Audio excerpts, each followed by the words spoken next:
Now, all Yeah, right, it's good. hello, You're good everyone. All right, that's good. I see. You know what? I was like, do I do one of the like those big intros that we normally do, or do we do like the what every other podcast does? We just come in like mid conversation. That's what we used to do a long time ago. We used to just randomly go into the conversation. I love doing that and just not like telling anyone, and just because he used to catch everyone. It was fun when Matt Moore was on the show. Remember when Matt Moore? I know the name. The name, yes. You might not recognize the face or the voice, but yeah. I remember him from the theme song. Oh yeah. I still haven't put that on. I don't even know what ours is right now, but yeah. I like the mid conversation one. It catches everyone off guard, and we're like, although basically it's us. Yeah. Well, that's how I plan on doing it, because I hate the whole oh, are we ready? Are we going? Are we going? Can we start? Yeah. It's like no, just like get a conversation going and then just roll into it. That's true. And then like 20 minutes into it, they go like, so when are you going to hit record? Yeah. What are you talking about? We've been recording the whole time. I've been here the whole time.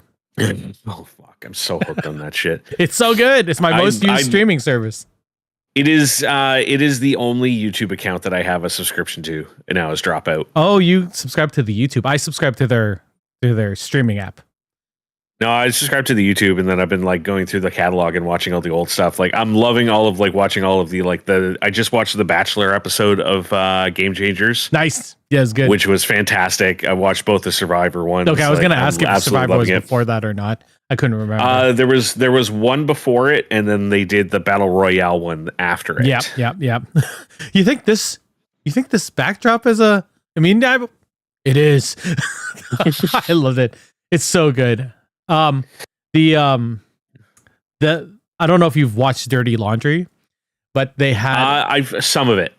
They had I watched all the episodes that had the Smosh cast on it, because I love Smosh as well. That's fair. They just had the Star Trek Lower Decks characters on last week, or the actors last week, and it was the best Dirty Laundry. Like I was crying from laughing so hard.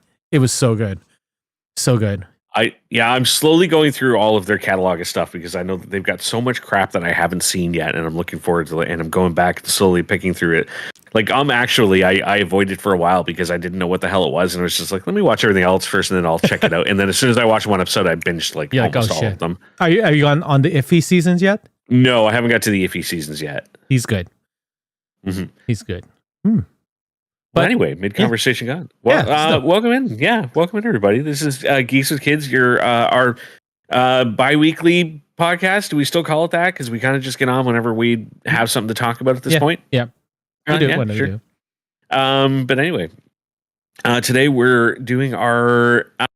you can tell just because it's just Eric and I that today we're doing our Survivor chat. Yeah. We've decided we want to do last year was a really big year for Survivor.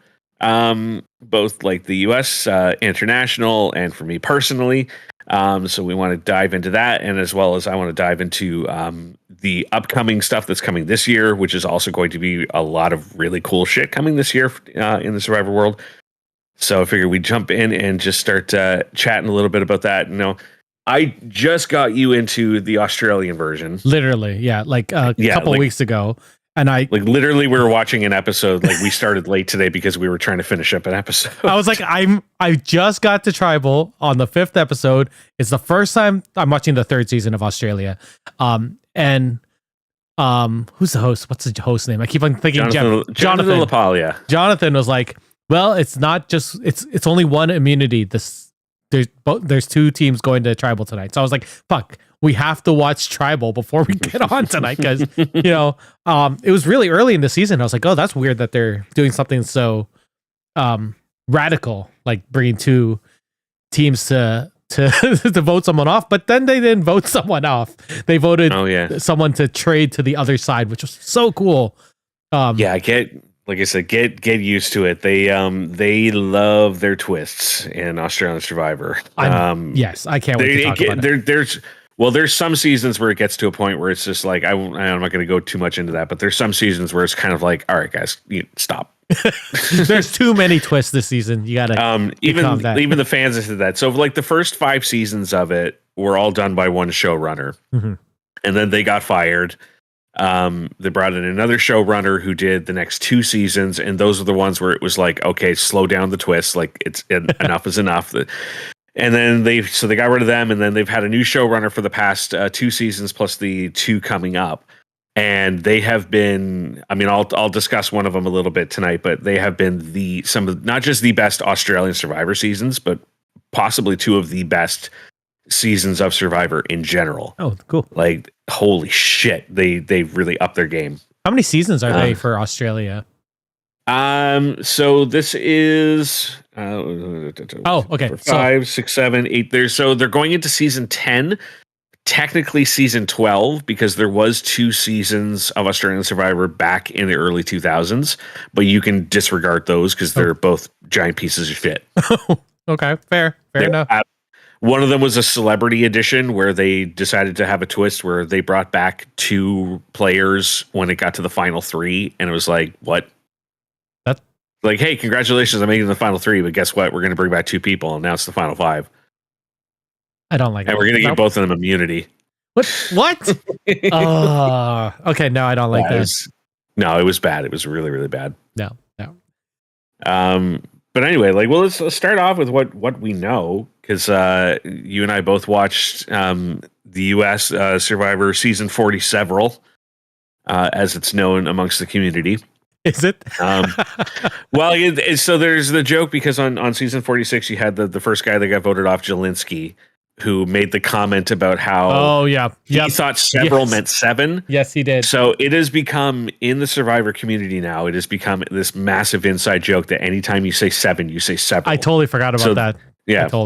That's hilarious. I just watched him recently too. They I don't know if you know RHAP, Robin's podcast. Yeah. Yep. So he does like big Survivor events, like the kind of ones that I was doing for a little while on my streams. Like, so he does ones, and he did they did a traders one recently, and Jelinski was one of the contestants on it, and the whole time he was just like, guys, just please don't send me home first. Just please don't send me home first. That's funny. That's so funny. Several. Oh, but yeah. So season 47. I'm not gonna lie. I had to remind myself about this season coming into today a little bit because, not a bad season. I enjoyed it. Not a memorable season. Not you know what? Not something that really stuck with me to the point where I was literally like, wait, who was on this one again? The reason why I remember this season is because the person that I immediately felt attached to in the first episode got voted off. And I was like, God damn it. Oh, well, yeah. John. I like John. Of course, we're immediately going to root for the tiny little geeky podcaster guy. But yeah, I loved him too. He wasn't a podcaster. He was the speechwriter for the No, is he also a podcaster? No, he's like an insanely famous podcaster. He's like the most famous next to Joe Rogan. Oh yeah. Oh no, he does Pod does Saves America. the Pod Love It, Pod Saves America, and I think he does Pod Loves It as well. Love it or leave it. But yeah, he was also the speechwriter for Clinton, right? Was it Clinton? Yes. No, Barack Obama and Hillary Clinton. I was going to say if it was, I doubt probably not Clinton because he would have been like 14 or 15 at the time. No, Hillary when she did her thing. He's younger than me. I didn't know that. I thought he was actually like 10 years older than me. And then I was like, oh my God. He's younger like than me. Younger. God damn it. Yeah. Only 1 year. He's still in his 30s. Oh, I thought he was like in his 30s. He's 42. 42. Yeah. Bill. He looks like a child, so it makes sense. Mm. I was bummed he went out. Although I will say, like, if he hadn't gone, then Andy would have, and we wouldn't have got the absolute brilliant television that was Andy's warped mind. The flipping was so good. Oh, he is. So he was another one that I kind of knew. I mentioned to you about going into the season that I knew one of the contestants. Yeah. I also kind of knew him. Oh yeah. Not very well. Like, it was one of those, like, I knew of him. I never had any interactions with him. Mm-hmm. But I've been an RHAP patron for about 7 years now. And so I've seen some interactions with him going on through the patrons, cool. But I've never actually spoken with him. But it was kind of cool seeing a lot more of, like, the super fans getting on, and I'm starting to recognize a lot more people now. That's crazy. I'm hoping that's going through the org community as well. Like, I'm thinking that that's going to be something now where I'm gonna see someone pop up on a show one day and be like, I fucking played with them. It's gonna be you. Like you're gonna be the one that pops up. No. Oh no, that'd be awesome. I would love to see you on that show. I would love it too. I have to apply first. You need all you have to do is apply. That's what Jeff says every week. Yeah. All you have to do. We'll look into it. I do want. The only thing is, though, is I'm not going to lie. I'm kind of over the new generation of Survivor. I'm ready for them to go back to theme seasons. I would love that. This was a fun experiment for a while. It's time to move on, and it's time to bring back like new locations, new themes. Like, I miss the new locations. I like that a lot. Like, I don't know if I ever told you how much I watched Survivor, but I watched Survivor for like the first number of seasons, and then I dropped off because for some odd reason I decided to do like 5-6 shows a year for like 6 or 7 years. So, I didn't have time to watch or do anything. Yeah. But yeah, like I remember like watching the first one and then watching Australia, I think was number 2, right? And I think I watched all the way up to Deception Island, and then I just sort of dropped off after that, then got married. All of that random stuff. And then you got me back in just a couple of seasons ago. Yeah, it's that seems to be the case for like a lot of people. A lot of people dropped off partway through. I mean, I've been a diehard fan at like the whole way through. Even so much as like I remember how excited I was the day that I learned about international seasons, and I went out and like gobbled up every English language. I've even watched a couple non-English language. Like, I can't do that anymore though. I tried to get through a season of Survivor Israel. That did not go over well. Like that was really hard to watch. Wait, are they on an island still? Yes. Or okay? Yes. Because they're landlocked, and I was sort of like. No, it's like it's still like I mean, like there's tons like you've got the main ones that they've got going on. Like the U.S. is obviously the big major one. I would say Australia is probably the next biggest one. South Africa they've got about 10 seasons under their belt. Crazy. First 5 not so good. Last 5 really good. UK has a few, but they're, in my opinion, forgettable. They even had a revitalization brand new season this past year. I think you told me about that. And it's not even worth mentioning. The only thing about it that I really enjoyed was that there was a guy on it named Peg Leg. Amazing. Beyond that, I could not care less about that. It was very, very dry. I keep seeing New Zealand as one that people are like, you should watch New Zealand. No. Really? Okay, cool. Yeah. I like their accent. Okay, hang on. New Zealand, the season 1 of New Zealand, no. Skip it. It's I would say, in my opinion, it's probably the worst season of Survivor that's ever been put to film. Oh, I sort of want to watch it. It's really bad. Just imagine, like, think of it like it's like Australia, where like all of the episodes are like, an hour and a half, 2 hours long, except nothing happens in any of them. Oh, like it takes them like 2 or 3 episodes to go through one cycle of the show. Ew. So it's like I don't need to see 4 hours of footage to lead up to one boot. The cast was horrible. It was just really bad pacing. Like, it was horrible. Second season of New Zealand was really good. They fixed a lot of the problems and brought it back. And actually, one of the contestants from that has been on one of the orgs that I'm involved with. Oh, crazy. Yeah. One of the new communities that I've joined. I was like going back and looking through some of their old catalog stuff, and I was like, wait a minute, I recognize that guy. He was from a New Zealand Survivor. Amazing. But yeah, I don't know anything like of note for you from 40 Several. There was the whole chaos with Rome at the beginning, which I thought was hilarious and very frustrating. Yeah.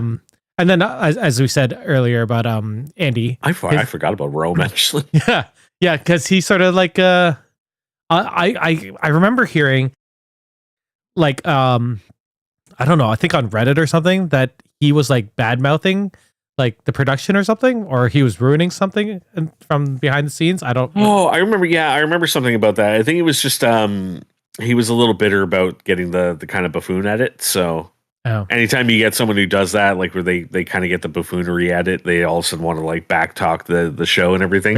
fair. And it's like, don't do that, man, because you were a lock to be on another season. And if you come out and you start trash talking the show, they're gonna say bye bye. Mm-hmm. And he's someone that I would love to see what he learns between appearances. Yeah, you think he's coming back? He hasn't burnt that bridge. If he hasn't burnt that bridge, he's absolutely. I don't know when, but I think he's probably a lock to come back. I am looking forward to your theories for 50, or what you want. But who else heard this one? I like the what was it? Saul saving Rachel with that. I thought that was a good little thing that happened. I think overall for 47, what lasts with me with it was a wasted potential season. Because there was a lot of people on the show that I felt they really built up. Yep. That led to nothing. Like Teeny. Like Teeny really, like, they built her up that she was going to be this like social strategic mastermind, and then she crumbles at every opportunity. Yeah. Gabe, they built up as he's going to be the next Russell Hantz, and then by the third episode, I forgot he was on the show. Yeah. He just completely vanishes, and then I'm waiting for him to have a resurgence, and nope, he just gets voted out. Sue was another one where like they were really building her up as like, this is what a woman her age can do. And by the way, Sue, telling everyone that you're 45 years old, like that bothered me so much. I was, if I was out there and she came up to me and said I'm 45, I'd be like, born in 1945 maybe, but like, come on. I mean, if she said 50, I would have been fine with it. Like, even that is pushing it. But like 45, I'm like, I'm 44. Like, I know I'm Asian and I have the Asian genes, but still. I'm 44, and I was like, I would look at her and be like, no, come on. She got the villain edit in this season. I feel like, Sue, like I think it was like her and Carolyn together kind of got like they were really trying to paint like another Black Widow villainous situation this season. I didn't really get anything from Carolyn. She sort of was nothing for me. That was another person I was like, they kept on seeming like she was doing a lot, but she didn't seem like anything happened with her.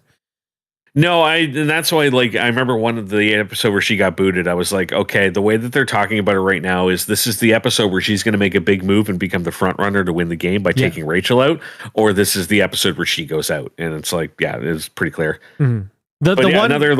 The only person that the potential there. Oh, sorry. The only person that I thought used his potential and sort of got screwed was Saul. I liked Saul a lot. Yeah. And I really like Saul. He had good plays, and then he sort of got screwed around, and then he got voted out, which sort of sucked. Like, I really like Saul, and I felt like he was underutilized on the show. I really liked Kyle, and and I felt kind of a kinship to Kyle because, I felt like Kyle had more to his game than what we saw. Like, all they were talked about was his challenge wins. Yeah. And then, like, if we talk about, like, me doing the org, like, that was kind of what I was going through at the time, where I was like, I'm winning a lot of challenges, and I don't want to be known as the guy that only wins challenges. Like, there's more to me than that. And so I felt kind of like a kinship with him, and I wanted to see him do a lot better. Every time they interviewed him, it was like him winning or him talking about his family, and there was nothing else. Yeah. That was it. Yeah. And then Sue I felt like there could have been so much more there. And talking about how evil he is. Yeah, and how much she hated that he's a family man or something. I don't know. I'm trying to think who else was in the season. Caroline, Kyle, Gabe, Saul, Sierra. Oh, Aisha. Don't you know her? Yeah. Aisha is the one I knew, or Aisha. Aisha is the one I know. I know her from Our Hat because she is one of the regular podcasters on that. Mm-hmm. She's she's been one of the regular correspondents on that show for about 4 years now. So it was like a real like excitement amongst that group community. We were all very like, oh boy, this is insane. Like, one of ours is on there. Like, this is so amazing. And then she goes out in episode 3 and they're like, damn it. Yeah. So I'm gonna ask you, what do you think about the last, like, I'm not gonna include Sue because she didn't get, I don't think she got any votes, right? What do you think about Sam and Rachel as the last two? basically. So Rachel, I knew Rachel was going to win. Yep, like same. Rachel was. There was no doubt in my mind she was pegged as the winner from basically final 10 on. But I absolutely loved Sam's fight at the end. Yep. Like I really thought he did not stand a shot in hell, and there was moments in that where I was kind of like, I almost would want to give him a vote because like he's fighting like hell for it. Like he was on the bottom for such a long time and he just kept on fighting. Oh, it was such a good underdog story. I thought he would get more votes, to be honest. I don't want to I don't want to spoil this for you because it's a pretty big moment, but I need to hear your reaction after you see the final episode of the Australian season you're on. Oh, okay, cool. Oh, okay, cool. It is that the final tribal council of this season is widely considered one of the best final tribals in Survivor history. One of the contestants, like, holy shit, comes out of nowhere. Oh, that's exciting. It's crazy to watch. That's exciting. So yeah, I definitely would like to hear your reactions to that when it happens. I have to say, for the Australian one that I'm watching, the first guy they voted off, I was not at all surprised. And I was very surprised that he was there at all. To be honest, he didn't seem like he was having fun. The whole, like, I don't know. There is usually like at least one of those types of people on every single season of that show because they're just so stereotypically Australian. Yeah. Like they are just what everyone thinks that like an Australian curmudgeon is like, there he is. I was watching it with my kids, that first episode, and they're like, he's sort of like one of the Bluey characters. I'm like, which one? They're like, blah, blah, blah. I was like, yeah, that makes sense. That totally makes sense. Oh my God. So good. That's so funny. Oh, so 40 several. I don't like it was a passable season. It was fine. Enjoyable while watching it. Yeah. Not, you know what? Since the new era, like since everything after Winners at War, I have not gone back and rewatched any of the seasons, which is shocking for me because like I've probably watched every season before that, at least 2 or 3 times each. Oh. Like it's just one of those shows where like I can just put it on and watch a season again at any time. Like some more than others, obviously, but I have not. I went back and I started rewatching 42 recently because I remember that one having a lot of really big characters. That was the one where like we had our first Guelph contestant and our first Hamilton contestant. Oh, yeah. And the Hamilton contestant won. Yeah. So that was exciting for you and I. Yep. But I remembered a lot of people from that season. That was another one where I actually knew one of the contestants on that season as well. So I've gone back to kind of rewatch that one. The winner of 41, that's what I started watching again, but not like I watched it near the end because my parents were like, oh, our friend's kids are kids on that show. I was like, okay. So I watched like the last 2 episodes and she won. I was like, oh, fair enough. Go Canada. That's how it is. It's what we Canadians do. You put us on that show, we win. Damn straight. Like I think 39. Yeah, 39 was the first season where we had where there was like was the first season where Canadian citizens were allowed to compete on it, and we didn't do well on that. No, but we came back. 41, Canadian won it. Yep. 42, a Canadian won it. 43, I believe. No, there was no Canadians on 43. I was gonna say we won 2 in a row, and they're like, nope, no more Canadians. But every season since, the one Canadian contestant in every season has made it at least to the final 4. Mm-hmm. And I thought this past season, I thought Genevieve was potentially on her way to getting a winner's edit too. And I was like, there we go. The one Canadian this season, like, going to start blowing up now. Oh, man. So I like my odds if I get on. I don't like my odds to get on, but I like my odds if I do. I like your odds to get on. You have a good story, damn it. Nah, I don't know. I have to figure out what that story would be. I had the good story lined up like years. Like if I applied 10 years ago, because I had the whole, like, I'm in my 30s and, like, I didn't like the way my life was going. So I quit my job and I went back to school, and I was the oldest guy amongst, like, people half my age, but I still was like top of my class. And, I just proved that you can, like, never give up, and like, you can always go. And I was like, that would be perfect if I went apply for one of these shows. And then I just didn't. Well, you can still use that story. And now I'm a business owner and blah, blah, blah. Yeah, even though I don't really do anything with the business anymore. Yeah. I still own it, I guess. You still, now you've put your love of what your work, your love of theater and your love of work together, and these are all good stories. We're figuring it out. Yeah. I think doing the org gave me the confidence to be able Plus to go out and do it. I mean, that alone. Like that alone, just like that gave me the confidence boost to be like, okay, maybe I can do this. And I'll be your cheerleader the whole time. Yeah, because I don't know if you want to get in and talk about that, because I know you said you had some questions regarding that. So like, it was hard to personally, because I was in the viewing lounge, right? But all we saw was really the confessionals and stuff, right? So we'd hear about some challenges, but we wouldn't see it. And I'd be like, oh, I guess stuff happened. And then like there'd be like a little description of something that happened. I'd be like, yeah, you know what? I'd really like to see that. and I now knowing, like, because I, like, when I went into that, I had no clue what it was.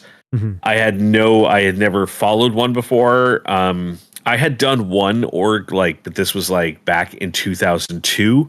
And it was like a text only one. It was on a BBC. And no, it was basically, yeah, it was everyone we talked through ICQ and things like that. Amazing. Yeah, I remember, like, the only thing that I remember from it was that one of the guys I competed with on it went on to be on The Amazing Race. Oh. So I thought that was kind of cool. One of them was like, hey, this is my alliance member competing on Amazing Race with his dad. Amazing Race Canada or the States one? No, Amazing States one. It was season 4.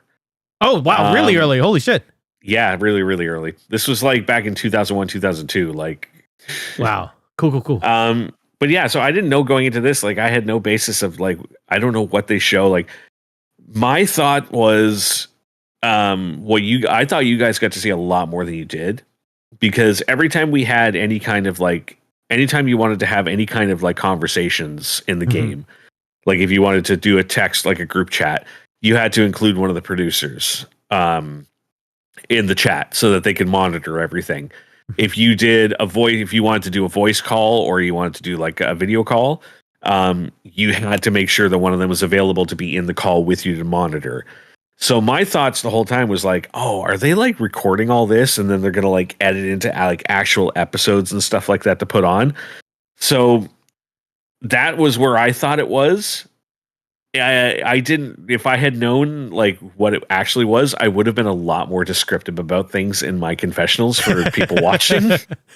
And I give you props, because you're like, as soon as you go in the viewing lounge, you can't talk to me about it. And I didn't at all. Yeah. Even though there were like concerns I had about what was happening.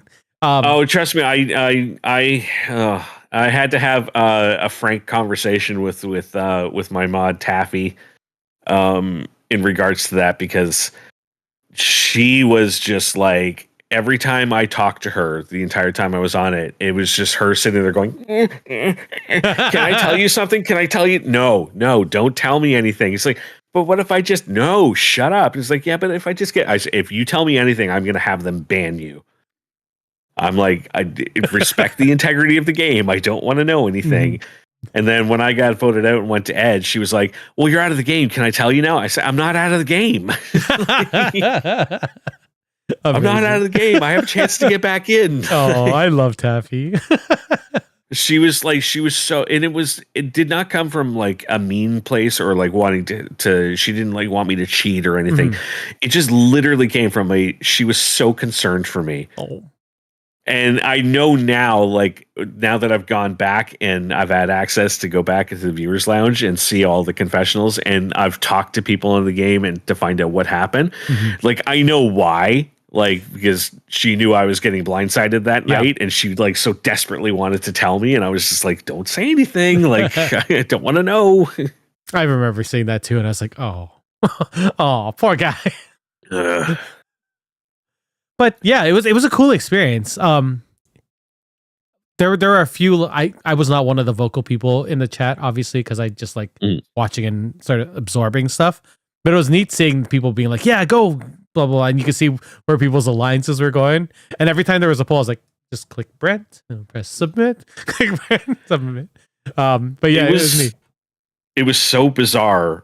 Getting out and going into the viewers lounge right afterwards, and like seeing anytime there was like a post that was about me, seeing people commenting like, "Oh my god, I want him to win!" Like, I just love how much he loves the game. Like, I'm rooting for him all. And I'm just like, I have fans. Yeah, you did, for sure. What you the did. Fuck. It was cool seeing it build too, because it was just like a couple people at first, and then you started winning, and people were just like, "This guy's kicking fucking ass," and then they kept on like boosting you up, and I was like, yeah, good job, Brent. Yeah, it was really cool to see. Like, and that's why like you and Taffy were the only two people that I told beforehand that I was doing this. Mm-hmm. I didn't even tell my family. I told nobody, and for the main reason that like because I thought I was going to go in, and I thought I'm going to go in, I'm going to be the first person voted out, and then that's it. Mm-hmm. Like, I'm not going to last long. My social game is going to be horrible. I'm going to go in, I'm going to get voted out immediately. I don't want. If I tell other people, then that's going to put more pressure on me.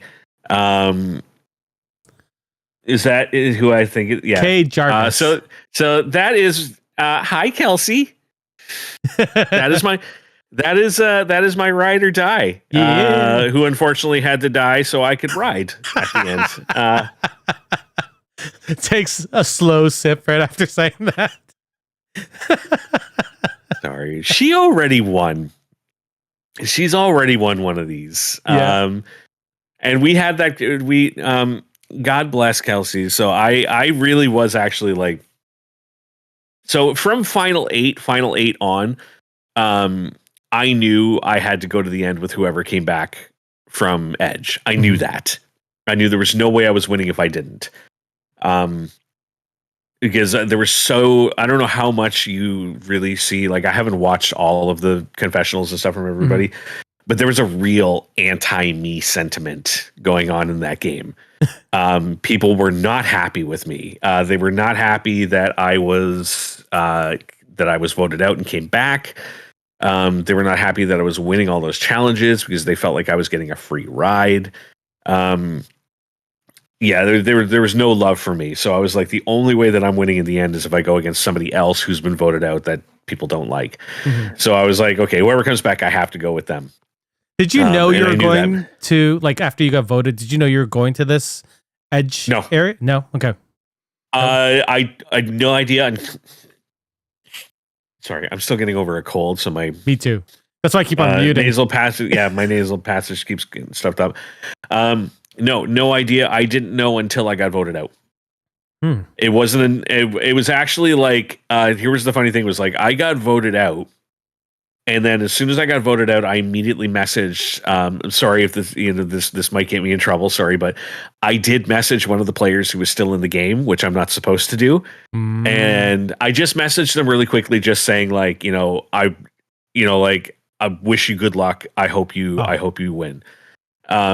And they messaged back that, like they were going to miss me, that they were not happy that I was getting voted out, that I got voted out. And then as I'm like, I hit send, and then I get the message from them going like, hey, you're not out yet. You can go to Edge. And I was like, oh shit, I shouldn't have sent that. But I was like, so I'm like, I'm not going to message back. I'm not going to say anything about that was a thing. Mm-hmm. I'm just going to be like, shut up. But I was like, I probably shouldn't have done that. I had no idea until that happened, like that moment. I like that they did that. That reminds me of like Redemption Island, or that was a thing, right? Redemption Island back in the day. Like, I like that twist back. Like, God, that was like 15 years ago or something on Survivor. And I don't even remember when they stopped doing that, to be honest. So the last time they did it, so ours was more based on because they had the Edge of Extinction season, which was season 38 on the US version. Okay. And that was run the same way that ours was, which is like when you're voted out, you go off to an island and you basically live out there. At 2 points during the game, there's competitions to get back in. Mm-hmm. You can quit at any time you want, and then you're out. But if you stay on the show the whole time, then you at least get to be on jury. So that's why we had such a huge jury for ours, because it was everybody. Mm-hmm. We only had one person quit the game, so. As is tradition. But yeah, like I said, there's a lot of anti. There was a lot of negative reactions because people were like, "You've been voted out. You don't deserve to win." And it was like, I spent basically like, again, I don't know how much you guys really saw of this, like, but in our chat, because I thought a lot of our chats were going to be shown as well. No. A lot of like what me chatting was me trying to basically tell people like, hey, I wasn't out of the game. I was just playing a different game. I just branched off. Like, yeah, it's like you guys were in here playing this. I was over there playing that. Mhm. And so like in my final tribal, like it was very important for me to like explain to everyone that just because I wasn't in the game with them didn't mean I wasn't playing. Like, everybody who got voted off, I was kissing their ass. I was getting information from them. I was learning who was controlling the game. I was learning everything that was happening inside the game. So if I got back in, I knew what I needed to do. And you had to like play catch up too. So that was like a whole new like harder thing for you to do. Like that. It was, I was like the first 2 hours after getting back into the game, I was scrambling.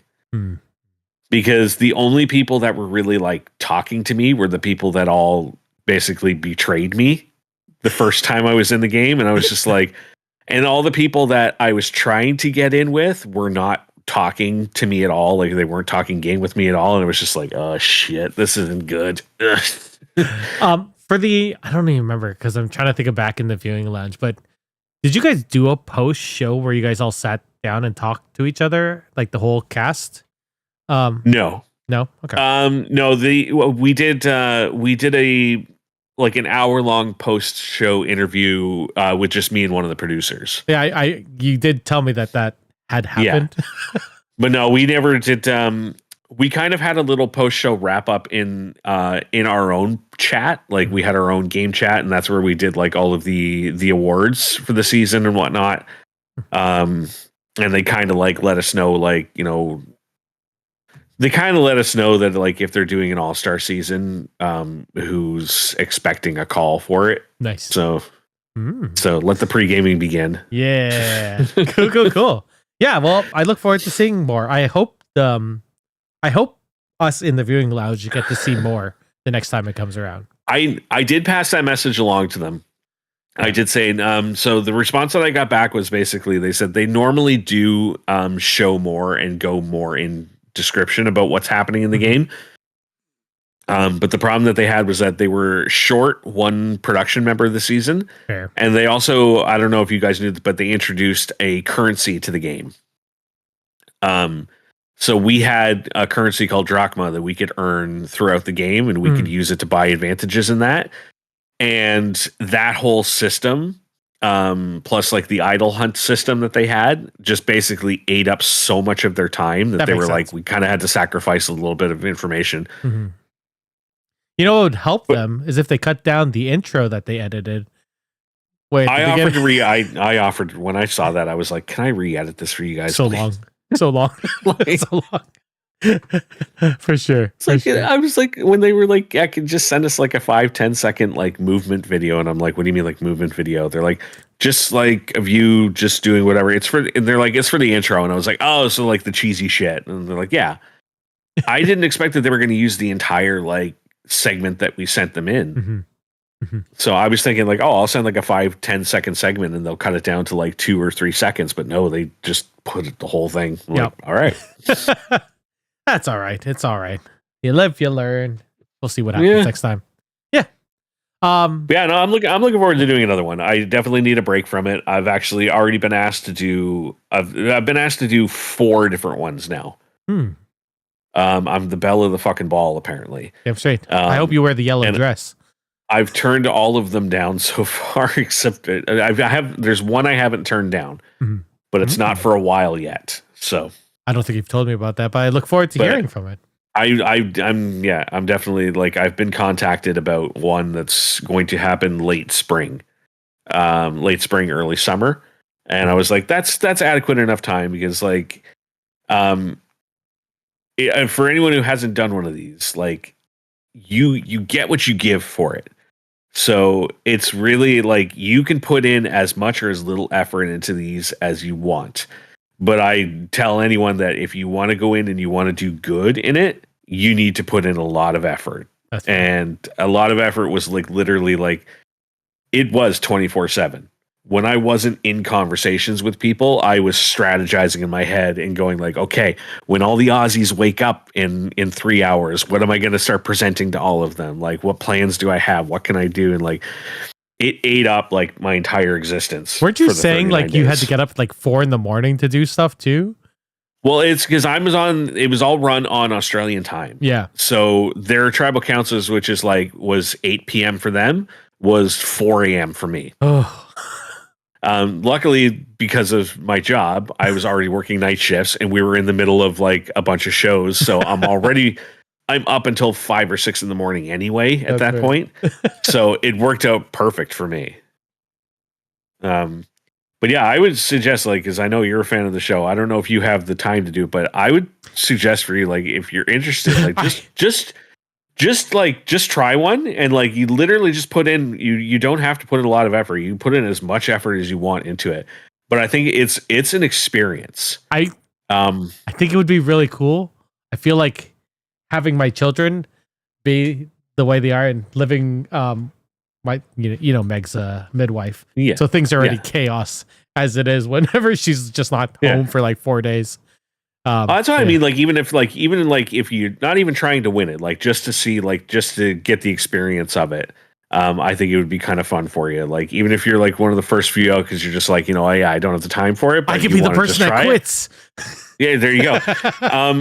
Because I will say, like, the reason I went out so early, initially, like, thank God I came. I love that I came back and won, but I was voted out of my first tribal. Was because when I went in, like I said, I didn't know what to expect.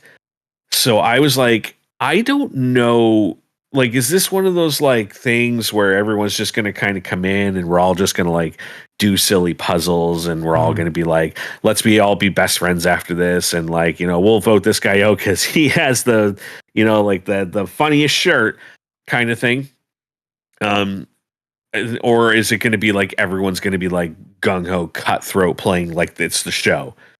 And I kind of was mentally leaning more towards the former. Mm-hmm.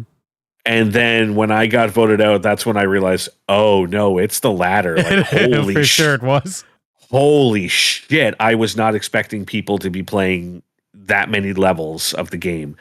To be honest, that woke me up, and that's how I was able to do so good when I came back in, was because I was like, oh, good. I know that I can go crazy now. I can play this hardcore. To be honest, it didn't feel that way when you were giving your confessionals early on, that you felt that way. It just felt like you were playing the game. So that's good, I think. Yeah, I literally was like, I had no basis of comparison. Like, and I was playing against people who like, so here's the thing. I was doomed from the start on my tribe. Because 3 of the 6 people all had a pre-existing relationship with each other and all came into the game saying that they were going to play together. There was a group of 7 that had all played a different org together or were involved in the same community and all knew each other coming into this. Mm-hmm. And most of them came in with the assumption of like, no, we're not going to play together. We're going to do our own thing. One guy was adamant that like I'm only targeting the people from that group because I don't want people to think I'm doing that. But the 3 that I was with were the 3 that were like lockstep, like, no, we're working together. So I was uphill battle right from there. And then I also looked at it, I was like, I have 5 people that I have to get to learn to know. These 3 only have 3 people they have to get to know. Fair. So that's going to make it even harder for me. Like, so I was fighting a losing battle, and it's like as soon as I voiced that I was against one of them, that's when it was like, yeah, okay, I had to go. Fair. So I was screwed from the jump. Although I did like going back and watching some of the confessionals from early on, learning that apparently I almost wasn't. That apparently I was doing a good enough job that I had almost convinced them to get rid of one of their own for me. Yeah. So, going back to Survivor, I do have a question for you because I have missed so many seasons of it. Yes. Which one should I go back? Like, what should I watch? Like So like the fact that you said do Australian season 3 first, and I'm already loving it. Like 5 episodes in, I can see which one. I'm trying to think of how far back I went. Because I mean, I'm a purist who will just in general say like just get to all of them eventually. Redemption Island was the last thing I watched, I think. Okay, so if Redemption Island was the last one you watched, so you can skip most of the 20s. Honestly, most of the 20s were not good. Philippines was a good season. Blood versus Water season 27 was really good. Cagayan season 28 is probably, in my opinion, the best season of Survivor ever. Oh, they were in the Philippines for a while. 25 to 28. Damn. Yeah, that's when they were doing their. That's before they like got their final place in Fiji, where they were like, okay, this is just where we're going to film every season from now on, because it saved them money to film back-to-back seasons in the same locations. That makes sense. But yeah, like I'd say the first half of the 20s, you can pretty much skip all of them. And then the second half of the 20s, I would watch all of them. They're all pretty good. Yeah. 30s, Second Chances was a really good season. And then really, I don't like any of them until probably season 37, David versus Goliath. Actually, no, Millennials, Gen X versus Millennials is a really good one. Oh, that sounds great. Yeah, season 33, Millennials versus Gen X, is probably one of the better seasons. David versus Goliath, season 37, is one of the best seasons. I would also recommend watching that one just because there's a guy who's on that who's pretty much guaranteed to be on season 50. Ooh. Same with Edge of Extinction, is not a great season, but... Sorry, I just saw the cover of 37, or 30 several, and... Yeah. I did not realize that Mike White was on this show. Oh, yeah. That's amazing. Yep. He's so little, though. Yeah. And I'm going to tell you, that man's got a mind for the game. I don't doubt it. He's a brilliant writer. So. He was great on it. He was probably one of the best people on the season. It's so unexpected. Sorry, just to see that right there. Wow. I'm going to have to watch this episode. Wait till you keep going on Australian Survivor, and all of a sudden you see Russell Hanson, Sandra pop up on the show. Oh, I can't wait! Yeah. Oh man, cool. I would say like there's I would say David versus Goliath, Millennials versus Gen X are probably the two best seasons from the 30s to watch. What's Winners at War? That just sounds like a cool title. That's all the previous winners. That makes sense. I was gonna ask if they had done that. Yep. No, they did that. That was the last season before. The COVID shutdown. Damn, I was gonna say the restructure. I was gonna say that was my idea for 50 to have all the winners. But they've done it already, so it doesn't. There goes my idea. Damn it. Cool. So, what else? Do you want to talk about 50? Or what? Yeah, I want to talk about I want to talk about so there's like some big events coming on coming up this year. So like for starters, I'm excited for new Australian Survivor season. Brains vs. Bronze 2 premieres in less than a month. And if they're going on the same trajectory, their Heroes versus Villains season from 2 years ago is one of the greatest seasons of Survivor ever. Last season's Titan versus Rebels might be one of the best seasons of Survivor I've ever seen. Holy crap, that season was so good. There was no episode where people were not guns blazing the entire time. Oh, amazing. Like people came to play. One of the things that gets a lot of criticism on Australian Survivor that they've really corrected over the years is there's a lot of cannon fodder on the show. You're going to see a lot of people, because it's a 24-person cast, and they tend to choose about 8 to 10 people to really focus on the show. Okay, yeah. And really oversaturate, and then everyone else kind of falls by the wayside. I could see there is one season where this poor girl lasts 8 or 9 episodes before she gets voted out. Never receives a single confessional the entire time she's on the show. Oh, yeah, not that's one. Brutal. Oh, so they've corrected that since, and the new showrunners are very good about bringing on contestants that they know are going to be good television, that are going to play the game hard, so that they. And now in Titans versus Rebels, I would say there was probably only maybe like 2 contestants that were kind of like who cares about them. And And so I really like the trajectory of that moving forward. Oh, another one that I think you'll like when you get to it is when you get to Heroes versus Villains. I don't know if you recognize the name, but Sharni Vincent was on it. Sharni Vincent, the Australian lead from Your Next. Oh, cool. Yeah, she's one of the heroes on it. So that was stupid excited when I saw that because that's one of my favorite movies of all time. But yeah, I'm excited to see where it's going. So Braves versus Bronze is going to be excited, but I think what everyone from the international Survivor world is really excited about coming this year, I think it's going to be premiering around September, is Australia versus the world. Yeah. The very first truly cross-international survival battleground, and I am so excited for this. They've not officially released the full cast yet, but if you know where to look, you know who the cast is, and they have absolutely nailed it. You probably won't even know half of the names that are on it. I would actually think you probably won't even know any of the names that are on it. Based on where I ended. Well, so there's 3 contestants from the structure is it's going to be a tribe of 7 Australians versus 7 players from various different international versions. Cool. Excuse me. And it's not meant to be like a long season. It's meant to just be like an exhibition, 2-week season kind of thing. Mm-hmm. And I think it's them trying to test out to see whether or not this is something that they could do as a viable full season run eventually. But like the USA contestants, Parvati, Sari, and Tony, which is like, you probably know Sari. Sari was really big on the show in the early years. Okay, I probably remember. She's basically like the greatest player to never win. And Tony, the first, not the first, but the second 2-time winner of the show. And he is, I would say, probably one of the most entertaining players you will ever meet. Watch Cagayan. He is, holy shit, he's so good. Okay. he's basically like this big, tough New Yorker cop.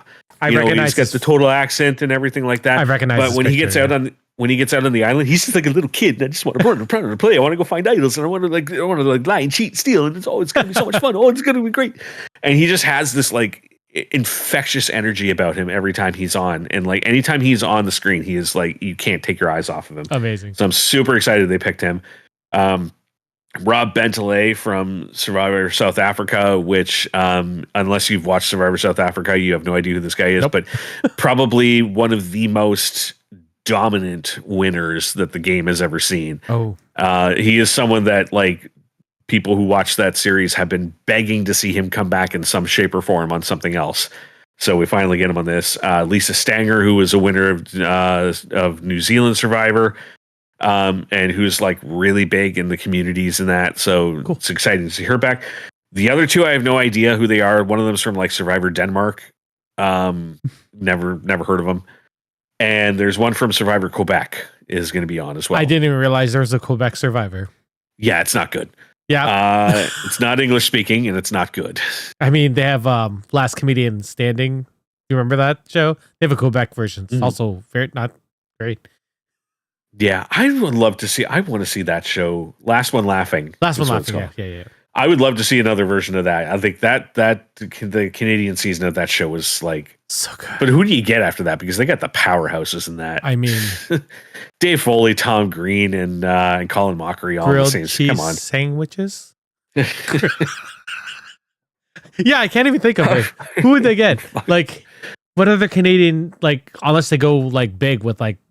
They're not going to get like Ryan Reynolds or anyone like that. But like no, and you want to go for like the improv and stand-up comedians and stuff like that instead of like actors. But yeah, I don't know who you really get after. There's a couple dropout people that are Canadian, so yeah, they're not big. Like I don't know. Well, they're big. I forgot Jean Lajoie was on that as well. Like oh fuck, it was so good. But yeah, so that's the international team. Really excited for that. And then the Aussie team, when they finally announced the lineup for that, like none of these names are going to mean anything to you. But after you watch the seasons of the show, these are going to be permanent all-stars in your mind. The fact that we have I can't even begin to.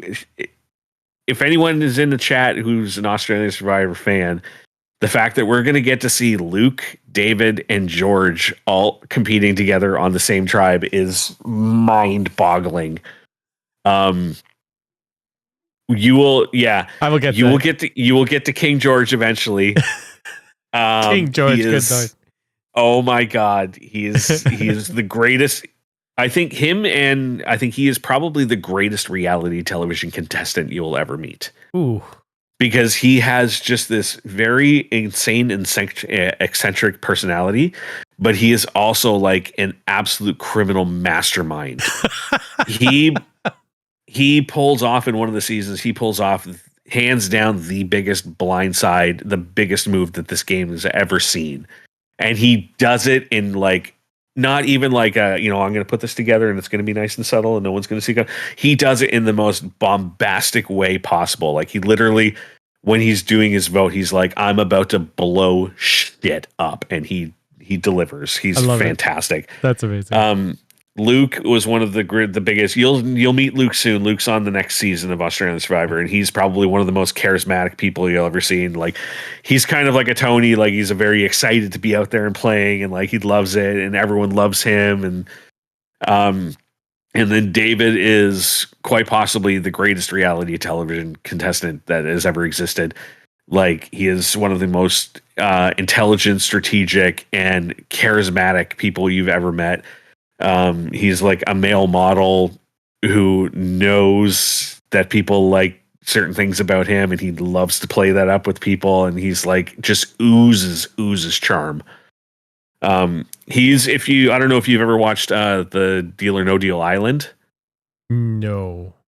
So that's a new reality show that just premiered last year in the States. It's basically like they took Deal or No Deal and they merged it with Survivor. So it's like a bunch of people on an island competing in competitions, and at the end of every episode, one of them plays a game of Deal or No Deal, and like to determine if they or somebody else gets eliminated. Boston Rob was on the first season. I like Boston Rob. Second season just premiered last week. Parvati's on it. Dr. Will from Big Brother and David from Australian Survivor is on it. Oh, damn. And it's hilarious that nobody knows who he is on the show. Like nobody has any clue who the hell he is, and it's like fun watching him just like place circles around everyone on it. Wait, who's the host of this? Joe Mantegna. Or no, Joe Manganiello. Joe Manganiello. The D&D one. Yeah. That's cool. That's cool. Okay, I guess I'm gonna have a new reality show to watch. Few other contestants in the Australian version. I think the women is where they kind of went a little lackluster. Shawnee and Kirby are both perfect picks to be on it. Janine and Sarah, I don't really understand why they're on it. I love both of them. They're great. They both deserve to come back. But for this caliber of a season, I think there's definitely a couple people that probably should have gotten in there instead of them. But I'm excited for it. It's going to be good. Interesting. So yeah, that's like the thing I'm most excited about. And then like the second thing is we're not getting Survivor 50 this year. Oh. But we will. It'll be spring next year that it airs. But we will be finding out what the cast is this year. Okay, cool. Because they cast season 49 and season 50 basically at the same time.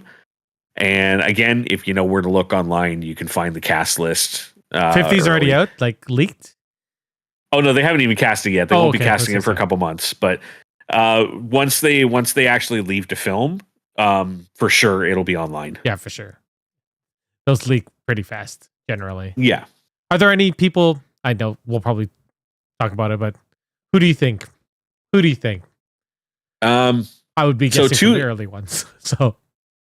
Yeah, I don't think they're going to be doing a lot of people from the earlier seasons. I mean, they're much older. I have a feeling they're going to be focusing more on like the newer seasons, the newer generation stuff. So I'm thinking a lot of people from 41 on. But there are a few pre-40 locks for sure. Again, you're not going to know these names, but there's not a shot in hell that Christian Hubicki and Rick Devens are not on that show. Christian Hubicki was probably the breakout star of David versus Goliath. Oh, I'm gonna watch and that Rick soon. Devens was the absolute like standout on Edge of Extinction. That was the one where the producers of the org that I did, they told me at the end that was my nickname they nicknamed me Rick Devens. Mm. Because just like him on the show, you had your back against the wall the entire time and you were constantly finding advantages. You were constantly winning challenges and you were constantly screwing people over. Like funny. Rick Devens pulls a move at one point in the season where like he creates 2 fake immunity idols, hides both of them in the camp, and then follows everyone around and watches as they find them. Chaos Demon. I love that. That's amazing. Chaos. He's incredible. And then like let's see earlier ones, or the newer ones. So wait. How many times has Boston Rob gone on? He's been on the show. Like so he's been on the show 6 times. Oh my God. He's competed 5 times. That's too much. I feel because he was season Marquesas, All Stars, Heroes versus Villains, Redemption Island. Then he was on Island of the Idols, but he wasn't competing. He was just there as like a guru, basically. and then he competed on Winners of War. Did Amber come back? Amber came back for Winners of War as well. Okay. That was a big shock. The cast list was for the most part leaked well before that show, well before that aired, and she was not on any of the lists. And no one thought there was no shot in hell that a married couple was going to come out there and compete. And when they announced the cast finally and her name was on it, everyone was like, "Oh my God." That's crazy. I'm trying to think of who else. Like, I remember Jenna from the early seasons. Yeah, she was not on Winners of War. No. They've kind of washed their hands of her. Oh yeah, she's not something has happened that I don't know. I'm trying to think of who else. She still gets a lot of flack for her win. Like a lot of people really like dismiss her for her win because they don't think she deserved it. Oh, okay. So and it's a reputation. And then even though it was like completely understandable why she left All Stars, like she had that feeling that her mother died, and sure enough, like she got home just in time for her mother to die. Like, but there's still like this stigma on the show that they don't like people who are like, yeah, I'll come out and compete, and then as soon as you get out there, go like, actually, I'm going to leave. Fair. It's like we understand why you're going, but it's like maybe you shouldn't have come out in the beginning, and we could have given the spot to somebody else. Yeah, that's fair. Yeah, I'm trying to think of other early people. Like I'm trying to think of like the Australia cast, but I don't. You're not going to see anybody. Those people are like 20 years old. Come back anymore. They're like 40 to 60. Yeah, if not older or dead. There's a few like early names that a lot of people are pushing for. Like I know a lot of people want to see Sean Rector from Marquesas because he's someone who should have gotten a shot to come back at this point. And also because of like the whole. I'm trying to think of like what the terminology is, but basically how like how they're pushing for like equal representation for different for like the different races and that.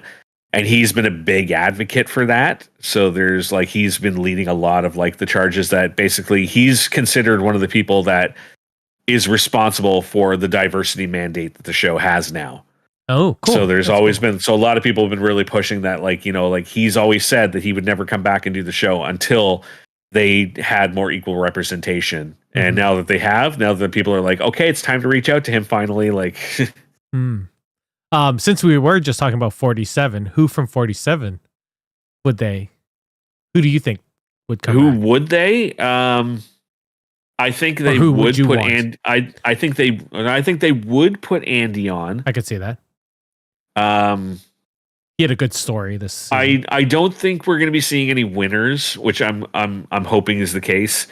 I want it to be more of a second chance season. Like I don't want there to be a lot of like really big legendary names. I want to see a lot of people who are playing their second time trying to get their first win. That's what I'm excited for. So anyone from 47 that would fit So from 47, who I would like to see on it is I would like to see Kyle on it. Yep, I agree. I'd like to see Saul. And I'd like. I liked Saul on the season, but I don't know whether or not Saul is like worthy of season 50. And I'm also Gabe? I'm kind of in the thing that Kyle is the same. Gabe is another one where I'm like, If it was just like a generic All Stars down the line where they're only bringing people from the new generation, sure. But for like 50, it's like I'm thinking you gotta have like a good big celebration. That's fair, yeah. And I'd rather see like a good mix of old school players and new school players who all deserve a second shot. And if I have to pick like 10 people from the new generation, most of the people from, I don't even think really anyone from 47 is going to make my cut personally. I don't think any of them really stand out, deserve to come back. Like, and in an all-star season down the line, I would love to see Rome again. I'd like to see Gabe maybe get a second chance and see if he can push that narrative. But I do think he is kind of an all talk. Like, I think he's more bark than bite. I'm trying to think of who was on 46. Trying to remember 46. 46. Oh, 46, you're definitely going to see Q is going to be on there. Yep. Yeah, I could see that. Q 100% is going to be on season 50. Who else was there? I would like to see Venus from 46 on there as well. Oh, yeah, I like Venus. And you get the Canadian representation on there. Yep. I think she's a fantastic villain, and I think she could be I think now that she knows that she was basically portrayed as a villain, I think she would be willing to come back and really play into that and really lean into that. Like, so let's see. 45. 45, I would love to see. I don't think it'll ever happen, but please God, I would love to see Drew Bastille back on the show. Oh, yeah, Drew. So much. I like him too. I thought he was going to win that season. He's currently competing on Tournament of Champions on Jeopardy. Okay, cool. That's cool. Yeah, he went on Jeopardy and got a 7-game win streak last spring. They invited him back for Tournament of Champions. That's awesome. I'd like to see Emily from that season. She turned around. I would too, but she has very openly said that she's never going to do the show again. Oh, okay. Yeah. She's very openly said, like I got what I wanted out of it. Fair. But people change their minds all the time. So maybe I would love to see her again. I would love to see Caleb on the show again. I was gonna say Caleb. I liked him a lot in that season. I don't know if there's anyone else really from that season. I don't think so. Looking at the cast list, I'm like, nah. Yeah. 44, Carolyn is 100% a lock to be on 50. Okay, yeah, I like she's guaranteed to be on it. And I think that's really I liked Franny from that season too. Oh yeah, Franny was cool. She's really big in like the R-Half community as well. So like I like seeing people that are like really big and that I know like love the game and will play it to its hardest. Like I'd like to see her on that for that reason. Mm-hmm.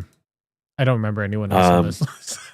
Oh my god, I'm getting old. I don't remember. Yeah, and the thing is like I know that there's a lot of people that I'm probably like completely skipping past, but it's hard. Like there's so many people in a season, and you're like, yeah.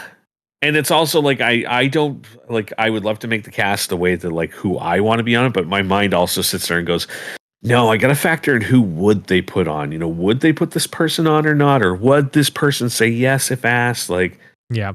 That's why if they get Rome back, I could totally see it just because he was such a big fucking. Yeah, I could definitely see like them wanting like a huge character like that back on it. Oh, yeah. Cool. Yeah. Looking at before we do wrap up tonight though, like as a Survivor lover, I do have another recommendation for you to check out. Do you watch The Traitors? I watched part of the Canadian one. There was a Canadian one, yeah. I think I watched 1 or 2 episodes and then things just went crazy.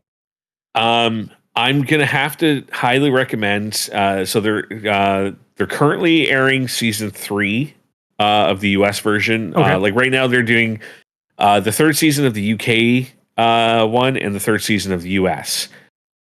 I cannot recommend enough that you check out this 3rd season of the US. Okay. They got the cream of the crop of like some of these competition stars. Boston Rob is on it. I have to watch it. Boston Rob's on. Boston Rob, Tony, Carolyn, and Jeremy from Survivor are all on it. Yeah. 3 of the biggest players from Big Brother ever: Danielle Reyes, Brittany and Derek are all on it. Never got into that show. It's I don't love it as much as I used to. I definitely find it's a much weaker product than it used to be. Bob Harper, one of the trainers from Biggest Loser. oh wait, I do know that. Who is like now 15 years older and has had a massive heart attack and is not Bob Harper, the trainer from Biggest Loser anymore. Oh, interesting.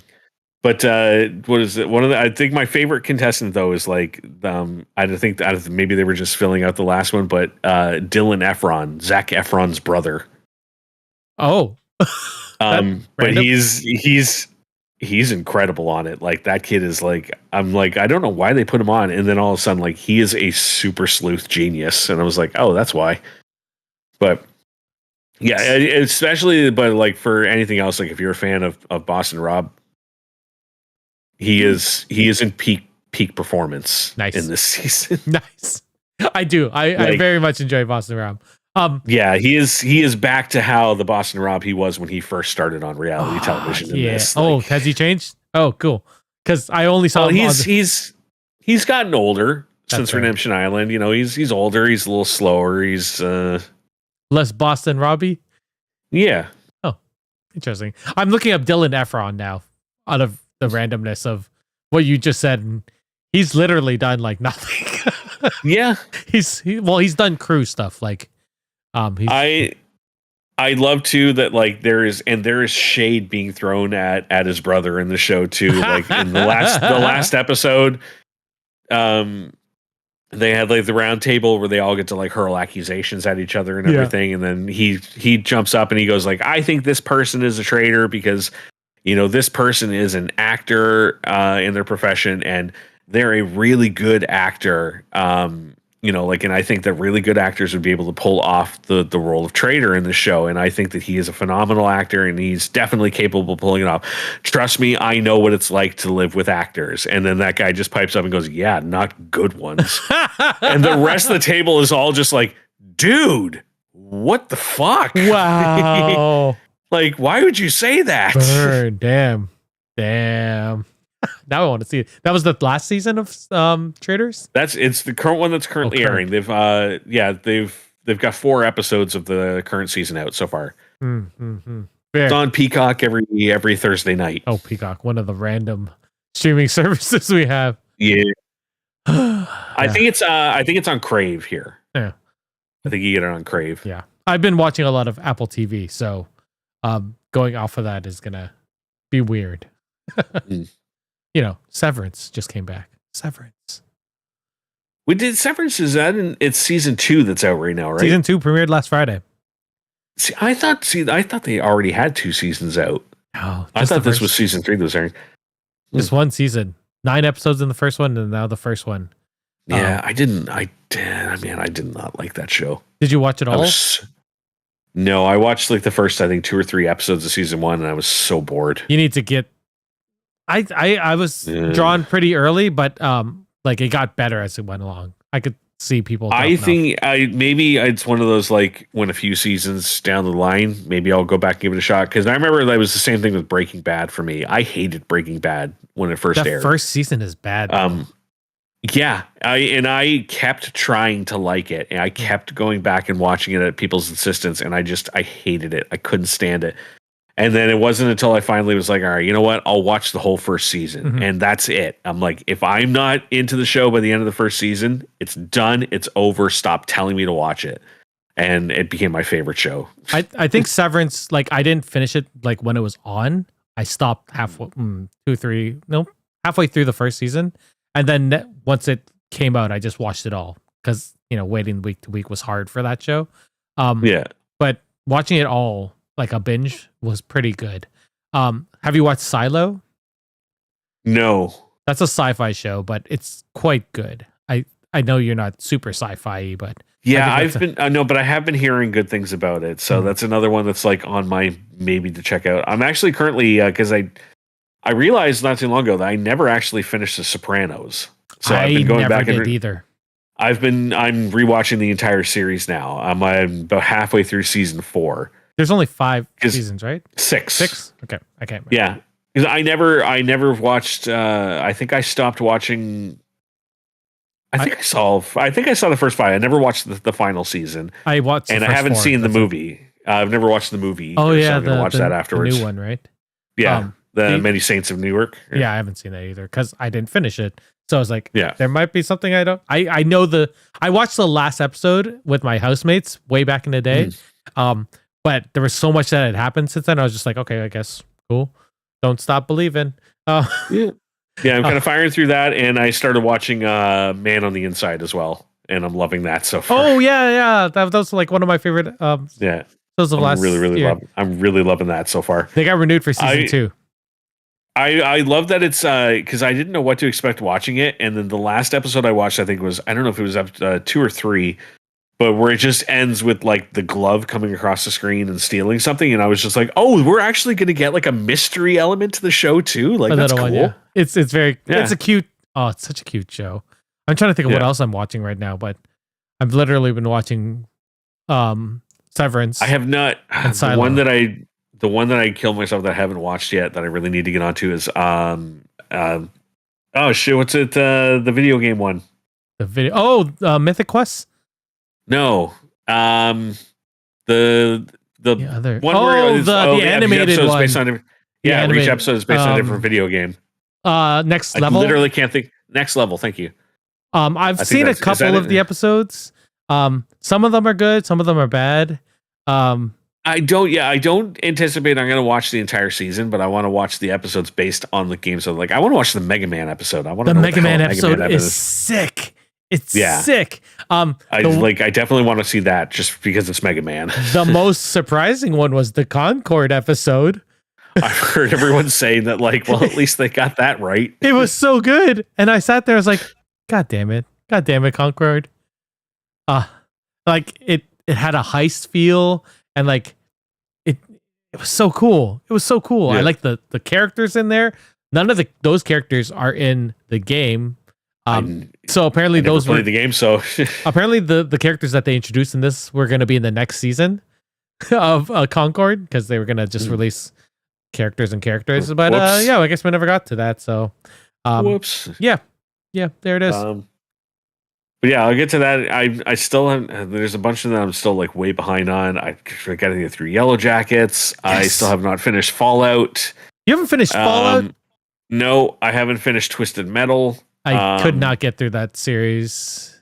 Yeah, I would like to at least try it and see what I think. I'm gonna try. I haven't even done Last of Us yet, and I got to finish that before season 2 comes out. April, you have to finish it before April. I think I'm halfway through it. You played the game, right?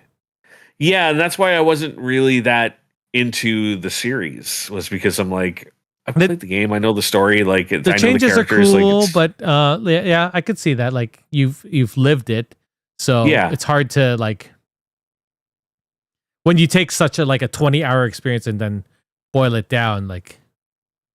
And especially something that was like that emotional, that much, that it gripped me that much. It's like it's hard to recapture that again watching the TV show. So that's like, I'm not worried about season 2 for Last of Us just based on how good the first season was, but the emotional roller coaster that was season 2, and then seeing it from both this is a spoiler for people who haven't played the game, seeing it from both of their perspectives. Like, how is that going to translate onto screen? You know what I mean? Mm-hmm. Yeah. I should play that again. Yeah. Let's just get caught up on lots of video games to get caught up on, too. I don't even know what we're going to talk about in 2 weeks, to be honest. Well, then we'll do the actually. We could do... Oh, yeah, actually. Because I did say a bunch of people we wanted to play that game. Yeah. I need to see Nosferatu as well. Yeah, I haven't seen it yet either. Yeah, I just haven't had the time. You know what I did see? I saw Moana 2. It was fucking terrible. Yeah, I've never. Terrible. It's not for me. Moana 1 was so good. Moana 2, terrible. Yeah, not for me. I'm still, and I'm curious how I'm gonna like Nosferatu, because I'm not really a big Robert Eggers fan. I mean, his last movie was good. Yeah, he's a little too art. I don't really go in for like the really big artistic stylistic directors. I'm more I get more pulled in by story than by the visual designs and stuff. And that was the problem I always had with Zack Snyder early on, was that like I really wanted to like his movies, but his visual style really kind of didn't appeal to me. Like Dawn of the Dead was the only one of his early movies that I really loved. It's because he didn't. And the rest of them, and the rest of them, I was just always like, and you could just see how he was like just slipping further and further and further away. Like 300 I liked, but there was moments in that where it was kind of like, kind of pushing it a little bit. Like, did you see his Star Wars movie? What was it called?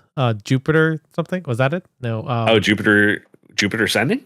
No, was that what his thing was called? No, that's the Wachowskis. No, what was his movie that he released last year that had part 1 and part 2? Zack Snyder. I don't want to. Yeah. I know what you're talking about.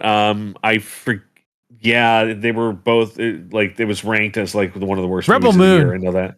Rebel Moon. Yeah. So I watched. I just the only thing I saw about that was I saw it on a lot of like top 10 worst movies of the year lists. Yeah, I could talk to you about that off camera. I can go on for ages about how bad that movie is. Just ages. Anyway, we don't need to talk about that because we're done. We're done. We're talking. Yeah. We're done talking about Survivor, and the next season of North American one is when? That's like in a couple weeks, isn't it? I don't know if has it got a premiere date yet. Let's see. It'll be either late February or early March. Why can't I find it? 48, right? Forever 48. We got a premiere date yet? It is February 26th. Yeah. Good. That's soon. And they'll be halfway through the Australian season by then. I wonder how it would work if we did a live react to that. I feel like we'd get knocked down pretty fast, right? At least the North American one. I mean, here's the thing. It's like if it's on YouTube. Yeah, that's fair. You're not watching it illegally. You're watching it on YouTube. But yeah, I like I said, I would love to see when you get to the finale of this first season. Yeah, I would love to see your reaction to. I'll let you know how that goes. It'll probably be in about 20 days, based on where I am in the season. No, this is, I will say, like the first season has a really good pre-merge. Mm-hmm. Like you're in for a lot of really good episodes, and then once it hits the merge, kind of slows down a little bit till towards the end. There are a bunch of people in Australia that I just don't know yet. Like I have 5 episodes in, I don't know a bunch of these people. Which I think is weird. I don't know how because I haven't watched this season in a long time. I don't know how well you've been acquainted to my favorite player of the season yet, but Phoebe. Yeah, they've introduced her a couple of times. Not to the extent that they're going Apparently to. Not. Phoebe becomes the breakout star of this season. I look forward to it. At one point, she has like a whole bunch of episodes in a row where she is just like, like pulling some like, oh my God moves. Like she's so good at the game. Nice. I mean, I'm looking for I'm probably going to watch the next episode as soon as we're done because I want to see the reaction of those 4 people like switching tribes.